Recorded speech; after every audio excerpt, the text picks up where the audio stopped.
America, we appreciate you starting your day with us, and we're going to begin with celebrations right now in Puerto Rico. Breaking overnight, the governor of Puerto Rico resigning after those massive protests. The streets erupting in celebration. We're there live with the latest. Robert Mueller grilled on Capitol Hill, sounding the alarm about Russia interfering in our elections.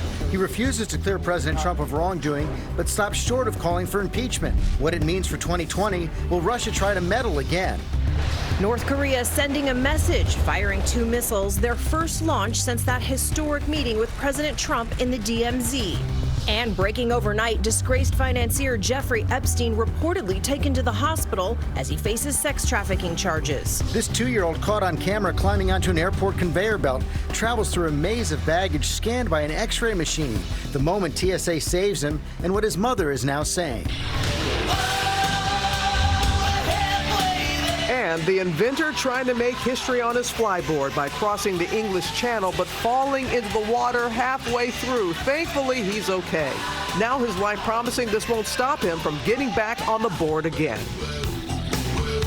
Live in Times Square, this is Good Morning America. Guess there's a Bon Jovi song for everything. Halfway there, exactly halfway there across the channel. Good Morning America. Hope you guys are doing well. I don't know, George. Yesterday you said you wanted to try a hoverboard. You still interested? Oh, I can make it across, maybe. Yes. All right, you can see him there. I've got another take a look at this one for you. Check this out, guys. Can you imagine getting stuck on that airport conveyor belt, or maybe even worse, your young child, your toddler, going all the way through to the baggage handling area?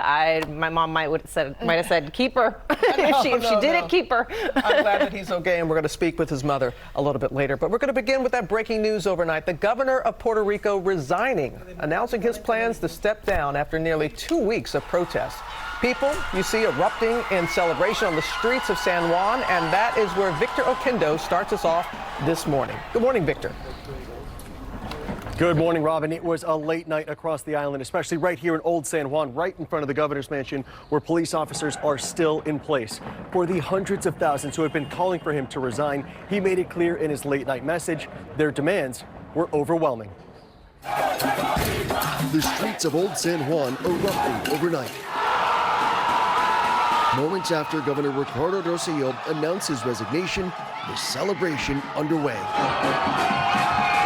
This crowd just erupted. They've been waiting to hear those words from the governor for nearly 2 weeks. What is this like right now? Describe this moment. This is amazing. This is what we all wanted. Buenas noches, hermanas y hermanos puertorriqueños. As the embattled governor's message started, the crowds silenced, huddled together, holding their phones to their ears as the highly anticipated address streamed live, confirming his resignation will go into effect August 2nd. And Ricky Martin posting this video on Instagram saying, "We did it, Puerto Rico, we did it." These protesters looking forward to a new era. Now, do you feel like there's hope for that kind of future? I do. Last night, maybe I didn't, but tonight, I definitely do. And now the focus is on a smooth transition of power. The Secretary of Justice will be taking over as governor. Her name is Wanda Vasquez. In a statement, she says that her and Rosselló are working to make sure it happens in a transparent and responsible manner. George? All happened so swiftly. Okay, Victor, thanks very much. The fallout now from Robert Mueller's marathon day before Congress. More than 6 hours of testimony before 2 House committees. The special counsel's somewhat halting performance did not advance the ball on impeachment. That caused President Trump to declare victory. But Mueller did contradict Trump's key claims about the probe and raise serious questions about Russia's meddling in our elections. Our senior congressional correspondent Mary Bruce on Capitol Hill with the latest. Good morning, Mary. Good morning, George. Well, after Mueller's testimony here yesterday, what comes next is now up to Nancy Pelosi. The House Speaker has called yesterday's hearing an indictment of this administration, but that doesn't seem to be enough to move the needle on impeachment. This morning, Democrats are staying the course. After Robert Mueller's 6 hours of testimony, President Trump is insisting he won the day. This was a very big day for the Republican Party, and you could say it was a great day for me, but I don't even like to say that. But Mueller made clear his report did not clear the president of wrongdoing. Director Mueller, the president has repeatedly claimed that your report found there was no obstruction and that it completely and totally exonerated him. But that is not what your report said, is it? Correct. It is not what the report said. Over and over again, Democrats tried to knock down the president's claims. Would you agree that it was not a hoax, that the Russians were engaged in trying to impact our election? Absolutely. That was not a hoax. Mueller said Russia is still at it today and described accepting foreign assistance in stark terms. I gather that you believe that knowingly accepting foreign assistance during a presidential campaign is an unethical thing to do. And a crime. And a crime. Circumstances, yes. And to the degree. And a crime given certain circumstances. And to the degree that it undermines our democracy and our institutions, we can agree that it's also unpatriotic. True. And wrong. True. Democrats zeroed in on possible obstruction by the president, including Trump allegedly ordering his former White House counsel Don McGahn to fire Mueller. Your investigation actually found substantial evidence that McGahn was ordered by the president to fire you, correct? Yes. Mueller did not reach a conclusion on obstruction because the Justice Department says a sitting president cannot be indicted. You could charge the president of the United States with obstruction of justice after he left office. Yes. But Republicans argued its case closed. It's time for the curtain to close on the Russia hoax. And they accused Mueller of political bias. It's starting to look like, having desperately tried and failed to make a legal case against the president, you made a political case instead. You put it in a paper sack, lit it on fire, dropped it on our porch, rang the doorbell, and ran. Mueller pushed back, offering this passionate defense of his team. We strove to hire those individuals that could do the job. I've been in this business for almost 25 years. And in those 25 years, I have not had occasion once to ask somebody about their political affiliation. It is not done. Republicans now say it's time to move on. But House Speaker Nancy Pelosi isn't taking impeachment off the table. My position has always been whatever decision we made in that regard would have to be done with our strongest possible hand, and we still have some outstanding matters in the courts. It's about the Congress, the Constitution, and the courts. Now, I've talked with some Democrats here who admit this was not the turning point moment that some of them had been hoping for. In fact, so far, just one additional Democrat has come out in support of impeachment since this hearing, bringing the total now to more than 90. But that is still not enough to force Pelosi's hand. So for now, Democrats are going to continue to build their case through their lawsuits and investigations. George. Okay, Mary, thanks. Let's get more on this now from our chief White House correspondent, John Carl, our chief legal analyst, Dan Abrams, here in the studio. And, John, let's pick up where Mary just left off. Impeachment clearly stalled after the hearing yesterday, not advanced at all, which is why the president is claiming victory. But Robert Mueller also, in so many instances yesterday, contradicts the president's key claims. Oh, he sure did. He contradicted the president over and over again. He wasn't exonerated. This was not a witch hunt. That Russian interference was not a hoax. He criticized the president quite bluntly on his praise of WikiLeaks during the campaign. He said his written answers to his questions were not truthful. So over and over again, and for those reasons, I expect that the president will continue to attack Robert Mueller and his investigation. But that said, George, the bottom line is that this hearing, Mueller's appearance, fell miles short of what Democrats were hoping for, what they expected, and it not only did it not advance the ball on impeachment, I think it's possible it may have set that cause back quite a bit. Your judgment? I agree. Look, the Democrats sort of set the standard here, which was we're going to bring this to life. We're going to be able to have the Mueller report as a story so people can understand it. And that didn't happen in the context of this. Now, the flip side of that is, some of the contradictions with the president are striking. I mean, for the president to now come out and again say, no obstruction, no collusion, when Robert Mueller specifically said that's not true. No obstruction isn't true. No collusion isn't true. The answers that we got on Russia and on the president's involvement with them, et cetera, were inadequate. And often untruthful. And one of the things that also I wondered yesterday, watching especially the second hearing, if the whole approach, putting this in a legal context, was inadequate as well. Because one of the things you saw yesterday, and Mueller affirmed, is that the Trump campaign was working, people were working with Russia, welcoming their help, and then lying about it to the public. Pretty damaging claims right there. Right, but not quite enough to get you over the legal hurdle. And so that becomes the fundamental question. Look, Congress, the political body, is supposed to be able to make determinations about also what's right and wrong. When we talk about high crimes and misdemeanors, it doesn't always mean technically crimes. It can just mean abuse of power. And that's for Congress to decide. And it seems that as a result of the hearings, the impeachment movement has been set back rather than set forward. But I will tell you one thing I was stunned that they didn't focus on more were the fact that Mueller in his report talked about people associated with the Trump campaign deleting relevant emails in the context of this investigation. I mean, how can that not be talked about, considering how much time we've talked about Hillary Clinton's deleted emails? It's a very good point. Cecilia, you were there with us all day yesterday. The impeachment may be stalled right now, but this is clearly still going to be fought in the 2020 campaign. Oh, this is going to be a primary focus of the 2020 campaign. As you say, impeachment may be on the backseat for now, but this is not going anywhere. But also, as it relates to 2020, one of the big points that Mueller made yesterday, this threat is still ongoing, and we can't forget to keep talking about that. He says Russia is doing this right now and will be doing it again in the next election. Universal. Why isn't there united outrage about that? Okay, you can disagree about that, but why can't both sides get together about that and the public too? It's an excellent question. One of the things we remarked yesterday, you saw all day yesterday, there wasn't a single Republican, with the exception, I think, of Will Hurd from Texas, who expressed alarm over what the Russians were doing in our election. And that should be the number one takeaway. If you say, what should be the single takeaway from this? It's, oh no. It's still happening. This is crazy. It's still happening. Yes. Today and tomorrow. Yeah. Okay, guys, we're going to turn now to that new provocation from North Korea. Pyongyang launching 2 short-range missiles into the Sea of Japan, their first launches since President Trump met with Kim Jong-un back in June. Martha Raddatz is tracking the latest from Washington. Martha, there are reports this morning that both of these missiles may now be a new type of missile.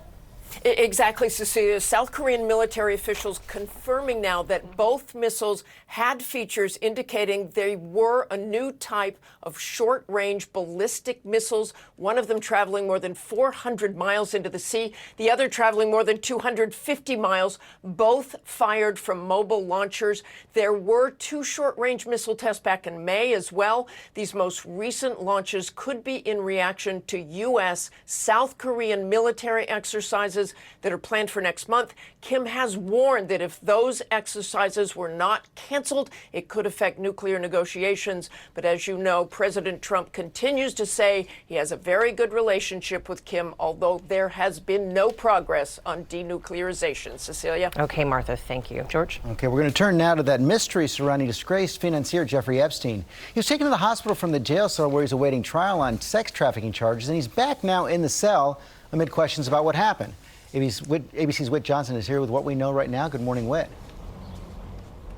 George, good morning to you. Jeffrey Epstein is now reportedly back in his jail cell after suffering some kind of medical issue. It is not clear what led to that hospital visit or whether it was self-inflicted, but a source telling ABC News that Epstein was removed from his jail cell on Tuesday night, taken to the hospital to be checked out, and was then back at the Metropolitan Correctional Center by Wednesday. The 66-year-old is accused of sex trafficking and awaiting trial. Just 1 week ago, a judge refusing to let Epstein out on bail. The mega millionaire offering to put up his mansion and private jet as collateral for bond. But prosecutors made their case that Epstein's lifestyle and wealth made him an extreme flight risk after investigators found a locked safe, piles of cash, dozens of diamonds, and an expired foreign passport with Epstein's picture, but a different name and a stated residence in Saudi Arabia.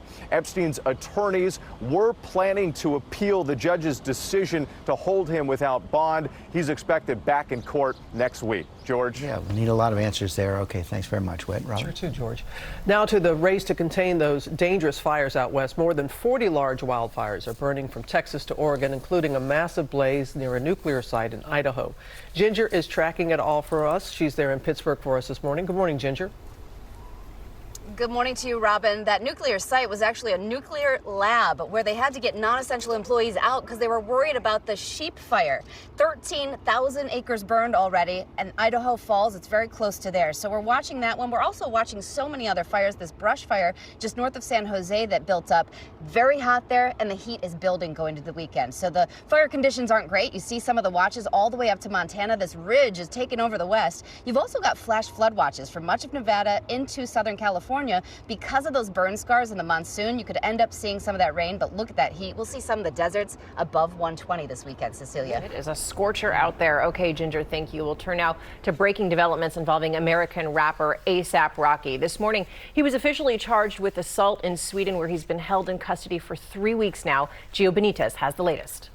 What's your problem? I swear we gon' have drama if you touch my tailored garments. This morning, Swedish prosecutors making the decision to charge rapper A$AP Rocky and 2 others of assault. In a statement, prosecutors saying, despite claims of self-defense and provocation, the 3 men will remain in jail until the trial. A$AP arrested while in the country to perform in a music festival.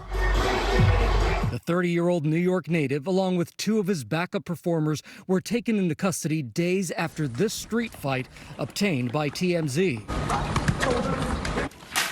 The Platinum artist has maintained he acted in self-defense, posting this video moments before the melee, where you can hear Rocky repeatedly tell the 2 young men to back off. We don't want no problems with these boys. They keep following us. There's been a huge campaign of support and a petition on social media led by celebrities including Justin Bieber, Kim Kardashian, and Kanye West, who personally lobbied President Trump to intervene. The president announced his support this past weekend. I have been called by so many people asking me to help A$AP Rocky. The president saying he spoke to the Swedish prime minister offering to vouch for Rocky's bail, but the Swedish government claiming they're unable to help, saying, quote, the government cannot and will not attempt to influence the legal proceedings. According to Swedish court records obtained by ABC News, the 2 men involved in the street fight with Rocky and his crew have criminal records and are not in custody. Prosecutors now revealing they will come face to face with Rocky when they testify at trial. And the Swedish prosecutor tells ABC News a 3-day trial will take place next week starting Tuesday. They say new evidence from a mobile phone will be played in court. Rocky is being held in jail because prosecutors believe he is a flight risk. But you know what? He could face up to 2 years in prison. Justice moves fast. Yeah, absolutely. A lot of people watching that. Thank you, Gio. Now to that high-flying attempt across the English Channel on a flyboard. The Daredevil inventor taking off this morning, but crashing halfway through. Thankfully, he's okay. Janae Norman is here with more on all this. Good morning, Janae. Good morning, guys. So the man nicknamed the Flying Soldier is okay after crashing while attempting to make history. Frankie Zapata hoped to become the first person to cross the English Channel by hoverboard. It was the same device we saw him soaring high on earlier this month during Bastille Day ceremonies in France. He was trying to recreate the pioneering flight of aviator Louis Blériot, who 110 years earlier to the day made the first channel crossing in a plane. But the French Daredevil looked to fly across the roughly 22-mile stretch on that hoverboard that's only about the size of a skateboard. He only believed he had a 30% chance of making it. That trip expected to take about 20 minutes. We knew he'd have to refuel along the way. As he was nearing the halfway mark, fell into the water trying to land on a refueling station. But the thing is, guys, he is a world jet skiing champion. He's used to winning, and his wife says that he will try it again. He'll get back on that point. Yep, he'll do it. You inspired me this morning. I saw you on the overnight. That's why I'm wearing this. There you go. You also inspired me to do some push-ups. Twinning. Oh, thank you, Robin. Thanks, Janae. Guys, we have a different kind of Daredevil story coming up. Look at this toddler climbing onto an airport's baggage belt. Actually went through the X-ray machine. We're going to tell you what his mother's saying about it now. And also the Hero CEO stepping in to help more than 1,000 students who couldn't cover their school lunch debt. But first, let's go back to Ginger. She's there in Pittsburgh, our GMA road trip. Ginger. Yes, latest stop on the road trip. Larry, we made it. We're almost there to Pittsburgh. You have so much fun coming up, you don't even know. All right, let's go ahead and get to the Stormy Cities, brought to you by Pronamel.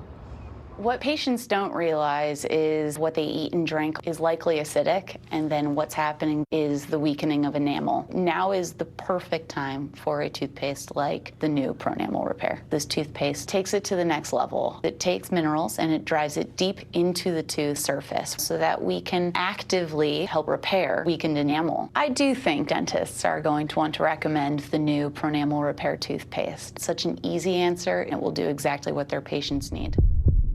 Get ready for another gorgeous day. Almost a little cool here to start. 60s for temperatures at 7 a.m., 77 degrees late morning. We're headed up to 86 degrees by 4 p.m. with that low humidity. So lunch outside. Maybe tomorrow you might want to head down to Redskins training camp. We'll be giving you live coverage throughout the afternoon hours. 90 to 92 degrees Saturday and Sunday. Great weather, too, for the City Open that starts on Saturday. Your next best chance of rain next Wednesday. Thankful Thursday. Happy Friday Eve, everybody. We'll be back. Parents, growing up happens. Grab those command strips and let's make it work. They hold strong with a peel, stick, and press. And with that, college life begins. I said